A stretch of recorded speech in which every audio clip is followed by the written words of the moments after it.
Bonjour la famille, c'est encore une joie pour nous de vous retrouver. C'est Joël et Emmanuel de Family First. Que la grâce et la paix de Dieu soient avec vous. C'est un grand plaisir de vous retrouver dans votre capsule. Zoé, vie abondante en Christ. Alors on va continuer sur notre thème, la restauration de la famille. On est toujours sur le 5e élément, sur la délivrance. On a dit que ça doit être abordé en 3 parties. On a déjà parlé sur la délivrance du corps, la délivrance de l'âme. Si vous ne l'avez pas suivi, vous pouvez retourner sur notre site YouTube pour revoir tout ce qu'on a abordé. Aujourd'hui, on va parler sur la délivrance des mauvais esprits. Qu'est-ce qu'on va dire là-dessus?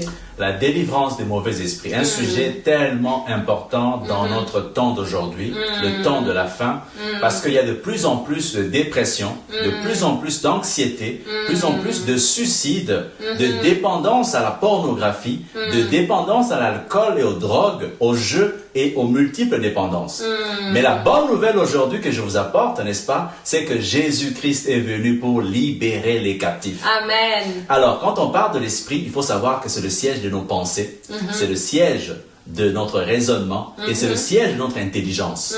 Alors, pour pouvoir être délivré de cela, ça prend d'abord Jésus-Christ. Pour ceux qui ne sont pas en Jésus, ils doivent être délivrés. Ça prend une prière de repentance, ok, et de reconnaître que Seigneur Jésus-Christ est notre Seigneur et Sauveur. Amen. Une fois que ça c'est réglé, il faut maintenant maintenir sa délivrance. Et cela, ça passe par ce que nous allons apprendre aujourd'hui par rapport à notre raisonnement, à notre pensée et à notre intelligence. Amen. Et on va dire une parole qui démontre bien combien c'est important justement que lorsque tu as été délivré, comment maintenir ta délivrance, comment marcher et continuer à être dans une relation avec Christ qui te permet que tu ne vas pas retourner en arrière. Amen. Il y a une parole qui nous met en garde, au fait, c'est comme une mise en garde. Oui. Dans Matthieu 12, 43, 44, on va lire ensemble. Lorsque l'esprit impur est sorti d'un homme, il va par des lieux arides, cherchant du repos, et il n'en trouve point. Alors il dit, je retournerai dans ma maison d'où je suis sorti, et quand il arrive, il la trouve vide, balayée et ornée. Il s'en va, et il prend avec lui 7 autres esprits plus méchants que lui. Ils entrent dans la maison, s'y établissent, et la dernière condition de cet homme est pire que la première. Ça veut dire ici que lorsque tu as reçu ta délivrance, lorsque tu as reçu le Seigneur Jésus-Christ comme Seigneur et Sauveur, c'est important de garder ta relation avec Christ. C'est ce qu'on va parler aujourd'hui parce que c'est pour cela qu'on peut voir des personnes que peut-être ils ont marché avec le Seigneur. Au début, ils étaient avec une grande fervent zèle, feu qui débordait. Mais au fur du temps, ils sont retournés en arrière. Et tu les vois encore pire. Mais il y a une bonne nouvelle de comment maintenir notre relation avec Christ et comment préserver notre esprit du mal.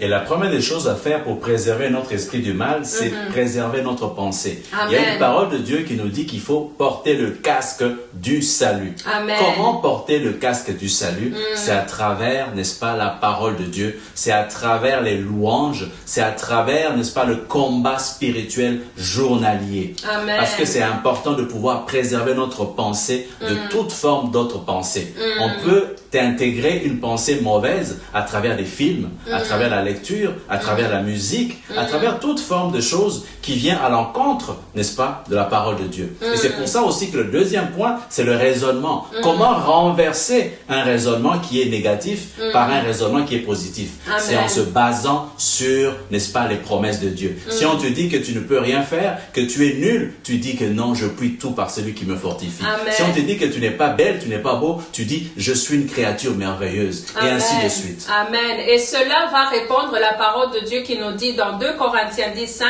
nous renversons les raisonnements et toute hauteur qui s'élève contre la connaissance de Dieu et nous amenons toute pensée captive à l'obéissance de Christ. Amen. Donc c'est important de connaître la parole de Dieu. C'est justement connaître la parole de Dieu, être entouré de la louange, l'adoration, suivre les exhortations des hommes et des femmes de Dieu. Tout cela nourrit tes pensées. Parce que lorsque comment on nourrit l'esprit, justement, c'est l'accès que tu donnes à tout ce que tu regardes, tout ce que tu entends. Et tout, bien sûr, la parole, c'est la première des choses à te nourrir avec, parce que c'est ça que maintenant qui va te transformer, ça va transformer ton intelligence. Et c'est ça notre troisième point, comment garder notre intelligence, comment être renouvelé, parce que la parole de Dieu nous dit que ne vous conformez pas au siècle présent, mais soyez transformés par le renouvellement de l'intelligence, afin que vous discerniez quelle est la volonté de Dieu, ce qui est bon,